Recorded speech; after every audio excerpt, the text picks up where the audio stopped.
Well, welcome everybody. Welcome. Guys, this is the coolest. Well, welcome everybody. I lost my lip about 20 years. Glad you could make it. Bobby Lindsay, and welcome to the Milwaukee Police Academy.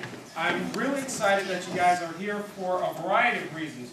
One is, I think this is a really cool place to work. I've been working here about 8 years as an instructor now, and there's just really cool stuff to see. Unfortunately, you guys are here at night, so there's not a lot going on during the evening, but usually during the day, schools come through or community groups, and you actually get to see officers in training. In addition to that, the fire department also trains here, so they're always back there chopping up stuff or burning stuff up in the back parking lot, so that's kind of cool to see. It's always open for tours. You can just call Bomb Squad. And here's another first. People don't know this. Milwaukee has the first and oldest bomb squad in America. Isn't that cool? As a matter of fact, they got this picture of this old vehicle. It's the first vehicle manufactured to deal with explosive devices. And a lot of the things that you see on the shelf up here, they were actually recovered out in the city, out in the field, as they say, and or they were brought into the district station where someone says, hey, I think this might be a bomb, you know. Now, they're not working now. Of course, they've been rendered exactly. So they're safe. But that's one of those areas where officers sometimes want to work in that specialized training to become a bomb expert. I don't know why anybody would want to do that, but they love doing it. Here's the story that a lot of, it's empty, nothing in there. Yeah. Before 9/11, with the terrorist attacks, the one incident in America where the most officers were killed was actually here in the city of Milwaukee. What happened was back in the 1920s, someone planted a bomb in the basement of a church in the old District 2. And what happened is the cleaning lady came in early in the morning. She's like, oh, this looks like a bomb. And she called the police. Well, typically, it was taking a while for the police to get there, and she got a little impatient, so she brought it into the 2nd District Station. She said, yeah, I called earlier, and I think this is a bomb. And people gathered around, yeah, that does look like a bomb. They took it back into what's called the assembly area, where the officers are sitting down and getting information on what happened in the last 24 hours, and people are kind of standing around, and it exploded, and 13 people were killed. So prior to 9/11, that was the one time in America where the most officers were killed, right here in the city of Milwaukee. What year was that? So I think about 19 have to write everything down, okay, back in the old days. So you can see a lot of the log books where they would write down the different assignments and usually give them over the air, and or they would have to actually tell the officer, you're going to go to such and such address, you got a disturbance with a person there, but they had to document everything, and that was really hard. But I have a feeling that they were probably more thorough in their communication than we are now. Now we use all these acronyms and codes and everything. It's like room 218. Again, this is where Milwaukee police officers start their careers at. Now, this is kind of like a setting that maybe you will see in school or high school or even college, where you're in a room with all the different kind of people. And one thing that we try to remind them every day is that this is about service.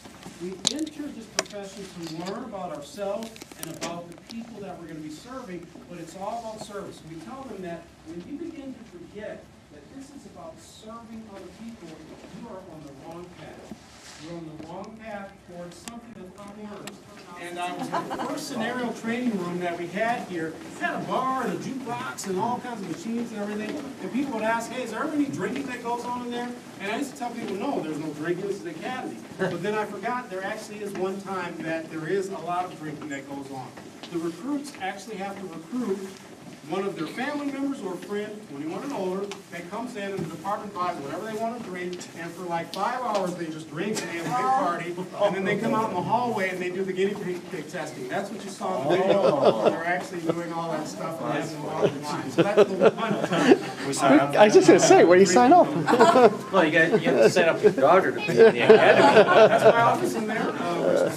Not doing Queen right now. All right, we're going to go all the way downstairs to the very top of the bed. And you put on a lot of weight. Hey, I'm just trying to get my daughter through.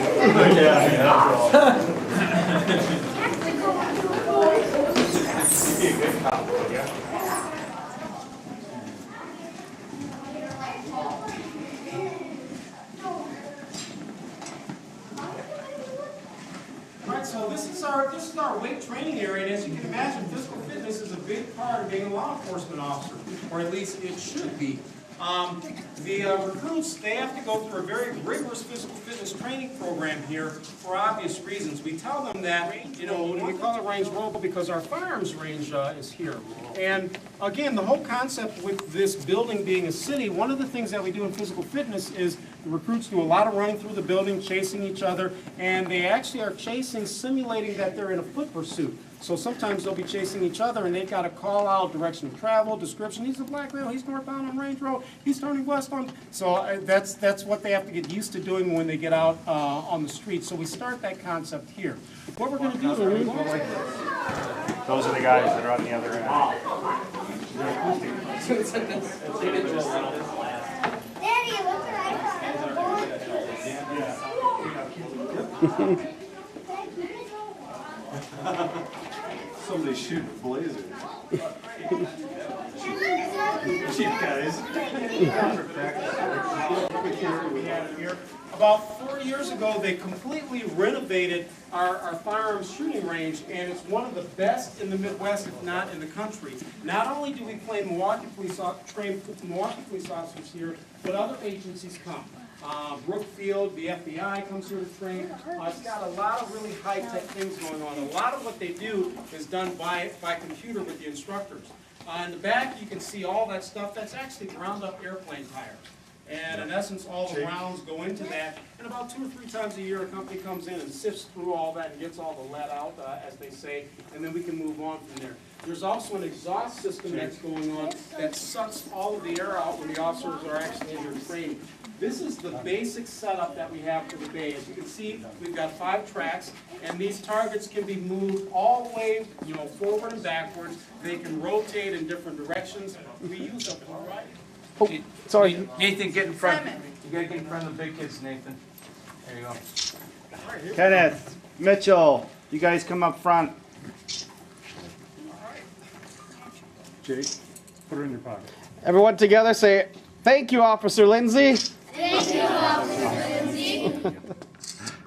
All right. Turn to the right, please. It's, you know, during the holidays, you know, things aren't really set up the way they usually are. Sometimes they will actually set things up where it looks like an apartment building in here or maybe a street or whatever. In this case, they've got a mock squad. It was actually a real squad that they cut up. And everything in here works, meaning the radio works and all those kinds of things as well. As a matter of fact, let's see.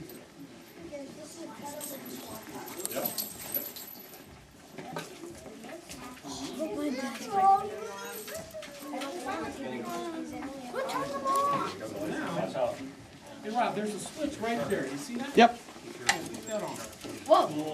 Ow. That hurt. So the thing is, really blind. what we're trying to do is we want the officers to train in low light or no light, because cops that come out of the academy, they're going to be working third shifts. They're going to be working during hours of darkness, before, and then there's some kind of tragedy, even with adults that don't know what they're doing. So you never ever touch the gun. You just go tell someone about it, and then they can be the ones that'll help make it safe. All right?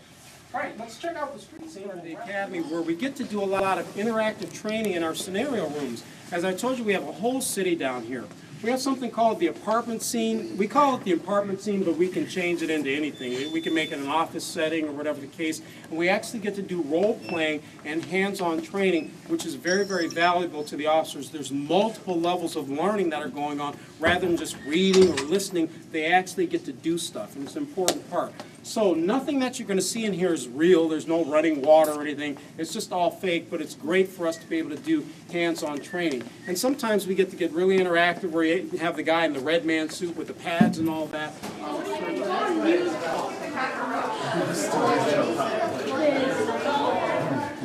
Looks like a storage room. Yeah.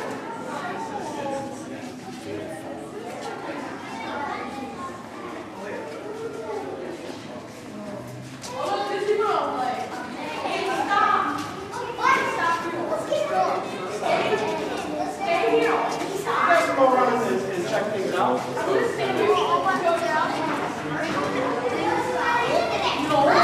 I'm not gonna stick with my phone. I'm gonna go and let's go. Hey, wait.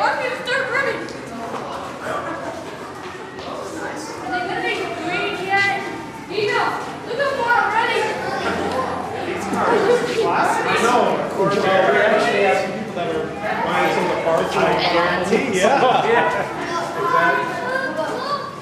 We got our Bucks bar over here, the Bucks theme. Nice. No, it's not. It's not that free. Hey,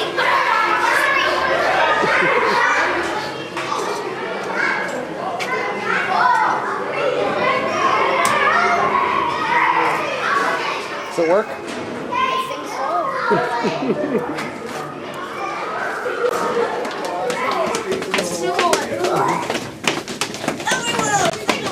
So you guys, They play parades and concerts and things like I that. said it's the first motor band in the country. They were founded in 1898, so it's over 100 years old.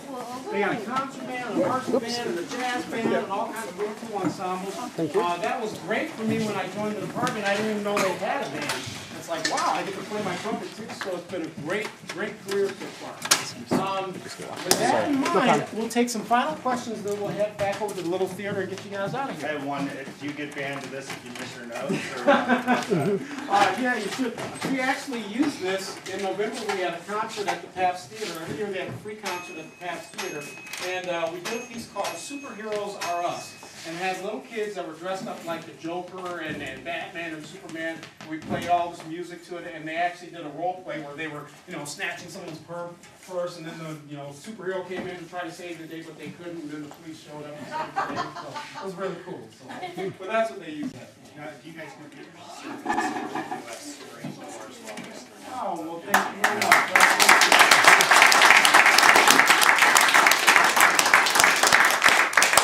Well, you guys are the greatest because number one, you're raising great kids. You guys, I'm very, very impressed. Sometimes we have groups come in schools and the kids are bouncing off the walls and everything, but you guys have been exceptional. So that is outstanding. And likewise, the fact that you are investing yourselves into this, scouting is such a huge thing. So thank you very much for keeping it alive, as they say. So, very, very good. All right. Any other questions?